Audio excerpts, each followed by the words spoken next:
ano.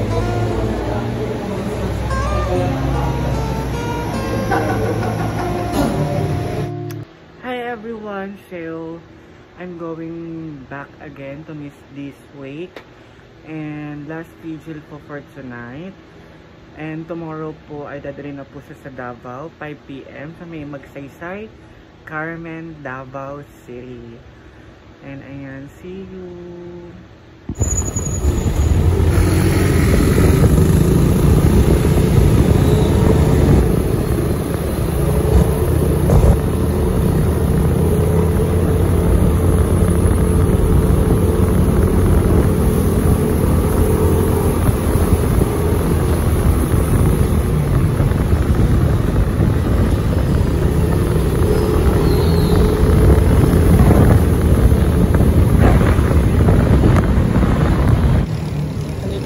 Takbo para sa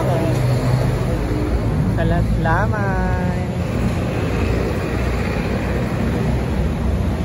Bukas po ay dadalhin na siya sa Davao ng 5 PM.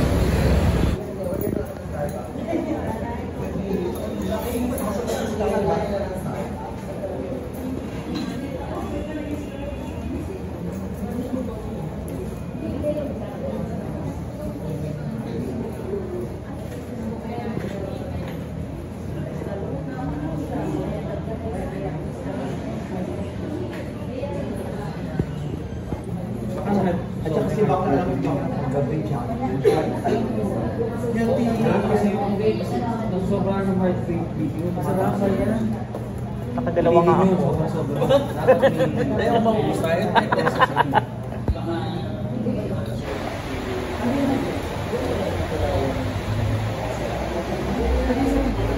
So, ano.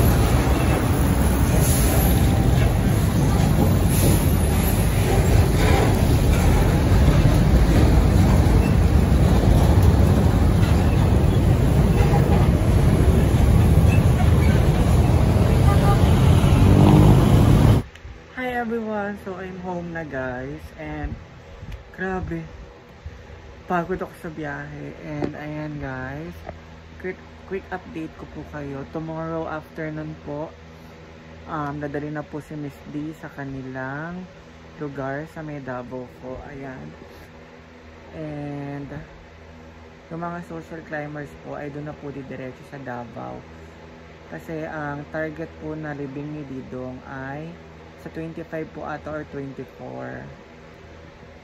Ayun po yung pinag-uusapan nila kanina na target na ililibing si Didong po. Ayan. And ayun, makalungkot man isipin. Alam naman natin lahat na doon din tayo pupunta. Ayan, nauna lang yung ating kaibigan na si Didong. Ayan. At saka pumunta po din yung jowa. Kagabi rin pala andun yung jowa niya. Ngayon po kasama ni Lupin yung mama niya pumunta doon sa huling lamay ni Miss D. And hindi ko lang po sure kung kasabay po si Lupin na papunta ng Davao or mauuna po si Miss D. Kasi pinag-uusapan nila yung ticket na bibilin nila, and sinaiwait po, sagot daw po ni Mama Mary yung ticket niya, and also si Lupin. Ayan, thank you Mama Mary for helping them. Tsaka excited na rin lahat ng family ni Didong na makita si Didong talaga. Kanina magkaka-video call po sila, grabe yung iyak na mama. Di ko na lang nag-videohan, or hindi ko talaga binibidyohan kasi nag-iiyakan po sila.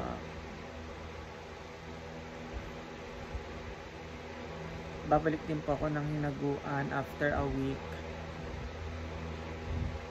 Kasi mag-aaraw ng hasaan na po. Ayan. So, ulitin ko po sa may Magsaysay Carmen Davao po si Miss D. And ipopost lang po namin kung saan chapel siya ibuburol. Kasi hindi daw po sa mismong bahay. Sa chapel daw po. Ayun po yung pinag-uusapan nila kanina. So, thank you guys. And I'm safely home. And look, super tired talaga yung biyahe. Kasi sa susunod na aking pagbablog. Maraming salamat po.